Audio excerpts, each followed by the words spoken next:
ஃபேமிலிலாம் பார்த்துட்டு இருக்க ஒரு ஷோ ஹர்ட் பண்ணுறத 90 சம்திங்னா என்னத்தை நான் அரை மணி நேரம் பேசி ஏமாலியா இருக்கிறதுக்கான காரணம் நண்பர்கள் அனைவருக்கும் வணக்கம். இன்னைக்கான தேர்ட் ப்ரோமோவை ரிலீஸ் பண்ணியிருக்காங்க. விக்ரம் இருக்கார்ல, கனிகிட்டையும் சுபிக்ஷா கிட்டையும் உட்காந்து பேசிட்டு இருக்காரு. யாரை பத்தி பேசிட்டு இருக்காருன்னா வியானாவை பத்தி பேசிட்டு இருக்காரு. என்ன நடந்தது அப்படின்றத பத்தி டீட்டெயிலா பார்க்கலாம். அதுக்கு முன்னாடி இந்த வீடியோக்கு ஒரு லைக் போடுங்க. ரெக்வஸ்டா தான் இந்த விஷயத்தை கேட்கிறேன். நீங்க லைக் போட்டீங்கன்னா இந்த வீடியோ பூஸ்ட் ஆகிறதுக்கு ஹெல்ப்ஃபுல்லா இருக்கும். ஸோ பார்க்குறவங்க லைக் போடாம இருக்கீங்கன்னா ஒரு லைக்கை மட்டும் போட்டு கண்டினியூ பண்ணுங்க. இன்னும் சப்ஸ்கிரைப் பண்ணாம இருக்கீங்கன்னா சப்ஸ்கிரைபும் பண்ணி வச்சுக்கோங்க. ஃபர்ஸ்ட் ப்ரோமோல சுபிக்ஷாவும் கனியும் வந்து விக்ரம் கிட்ட மூஞ்சி கொடுத்து பேசலன்ற மாதிரி விக்ரம் வந்து சபரி கிட்ட புலம்பிட்டு இருந்திருப்பாரு. இப்போ எப்படா பேசினாங்க அப்படின்ற மாதிரி உங்களுக்கு ஒரு கேள்வி வந்திருக்கும். ஆக்சுவலாக அவங்க பிராங்க் தான் பண்ண வாய்ப்பு இருக்குன்னு நான் ஃபர்ஸ்ட் ப்ரோமோலேயே சொன்னேன் பார்த்தீங்களா. பிராங்க் தாங்க. அந்த பிராங்க் வந்து ஹாட் ஸ்டாரில் போட்ட ப்ரோமோல ரிவீல் ஆயிடுச்சு. ரெண்டு பேருமே பிராங்க் தான் பண்ணோன்ற மாதிரி ஓடி வந்து விக்ரமை கட்டிலாம் பிடிச்சிட்டாங்க. ஸோ விக்ரமும் பிராங்க்னு தெரிஞ்சோன்னா கொஞ்சம் சந்தோஷப்பட்டாரு. அதுக்கப்புறமா தான் உட்காந்து இந்த மாதிரி பேசிட்டு இருக்காங்க. அப்படி பேசிட்டு இருக்கும்போது விக்ரம் கேட்டிருப்பாரு போல. என்ன கேட்டிருப்பாரு, வியானா வந்தோடனே நான் பயங்கரமா அட்டாக் பண்ணால, நான் அப்படி பண்ணிட்டேன், உனக்கு வக்ரம்ன்ற பேரே சரின்ற மாதிரி சொல்றால, அதெல்லாம் வந்து உண்மைதானா அப்படின்ற மாதிரி இவங்க கிட்ட கேட்டிருக்காரு போல. இவங்க அப்படிலாம் கிடையாது விக்ரம் அப்படின்ற மாதிரி இவருக்கு ஃபேவரா பேசியிருக்காங்க. அதுக்கப்புறம் விக்ரம் சில விஷயங்களை சொல்றாரு. அதாவது ஃபேமிலிலாம் ஷோவை பார்ப்பாங்க, இது எல்லாமே அவளுக்கு தெரிஞ்சிருக்கு. இந்த மாதிரி பேசினா என்னை காயப்படுத்தோன்றதான் அவளுக்கு தெரிஞ்சிருக்கு. அதெல்லாம் மீறியும் என்னை காயப்படுத்துறதுக்காக அவ்வளோ பேசியிருக்கா. அதாவது இந்த 90 நாள் நான் எதுவுமே பண்ணலன்ற மாதிரி அவ பேசிட்டா அப்படின்ற மாதிரிலாம் சொல்லிட்டு இருக்காரு. அவ வந்து பேசி நாங்க ப்ராப்ளத்தை சால்வ் பண்ணலாம். ஆனா இதுக்கப்புறம் என்ன உட்காந்து பேசி ப்ராப்ளத்தை சால்வ் பண்ண சொல்றீங்க, எனக்கு ப்ராப்ளத்தை சால்வ் பண்ற எண்ணமே போயிடுச்சு அப்படின்ற மாதிரிலாம் விக்ரம் இந்த இடத்துல சொல்லிட்டு இருக்காரு. ஸோ இப்பயும் நான் சொல்றேங்க, இப்பயும் ஒரு விஷயத்த ஸ்ட்ராங்கா சொல்றேன். வியானா வந்தாங்கல்ல, வந்து பண்ண எல்லாமே சரிதான். வியானாக்கு தான் கட்ஸ் இருக்கு. இந்த வீட்டுக்குள்ள திரும்பி வந்ததுல கட்ஸ் அதிகமா இருக்கிறது வியானாக்கு தான். வியானா வந்து பின்னாடி உட்காந்து பேசல. அதாவது இந்த ரீஎன்ட்ரி கொடுக்கும் போது, அதாவது இந்த எக்ஸ் கண்டஸ்டண்டா திரும்பி உள்ள வரும் போது விக்ரம் அப்படி பண்ணிட்டாரு, சாண்ட்ரா இப்படி பண்ணிட்டாங்கன்னு பின்னாடி உட்காந்து பேசல. ஃபேஸ் டு ஃபேஸ் அடிச்சாங்க. அதாவது விக்ரம ஃபேஸ் டு ஃபேஸ், அதாவது ஒரு விஷயத்த சொல்லும் போது விக்ரம் நேராவே விக்ரம் இப்படிப்பட்டவர், விக்ரம் இவ்வளவு கேவலமா ஒரு கேம் ஆடினாருன்னு சொல்லிச்சு.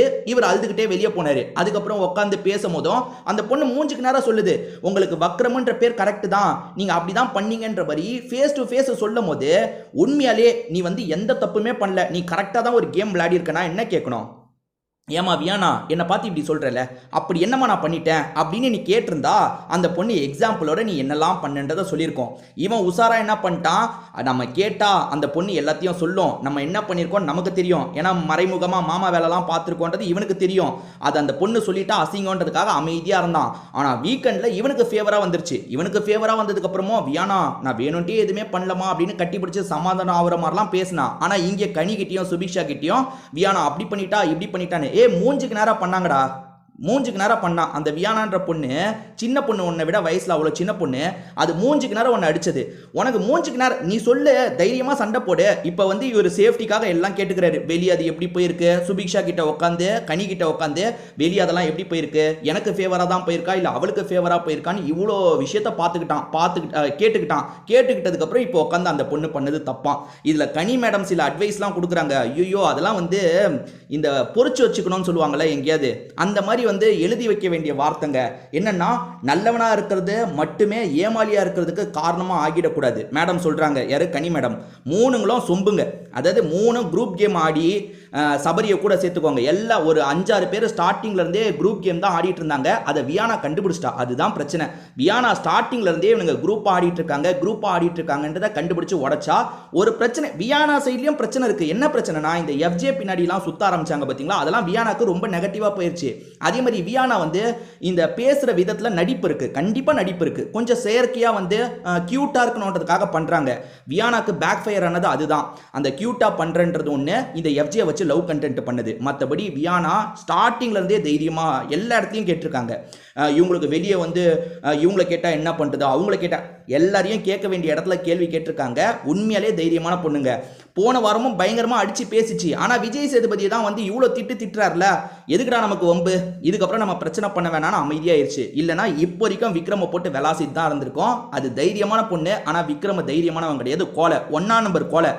இவனுக்கு ஒரு பிரச்சனை, ஒரு விஷயம் இவனுக்கு எதிராக போக போகுதுன்னா அழுது ஒரு டிராமாவை போட்டுருவான். நீ என்னத்த கேமை விளையாடி கிழிச்சிட்ட, நான் பயங்கரமாக கேமை விளையாண்டேன் அப்படி இப்படின்ட்டு இருக்கான். ஒரு கோலத்தனமான கேமை தான் விளையாண்ட. அந்த பொண்ணு தைரியமான பொண்ணு.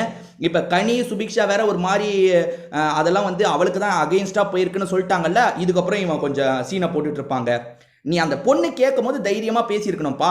எப்படிமா என்ன நீ வக்ரம்னு சொல்லுவேன்ட்டு அப்படிலாம் பேசல. அப்பெல்லாம் பம்மிட்டு தான் இருந்தான். விஜய் சேதுபதி சப்போர்ட் பண்ணதுக்கு அப்புறம் தான் இப்பெல்லாம் பேசிட்டு இருக்கான்.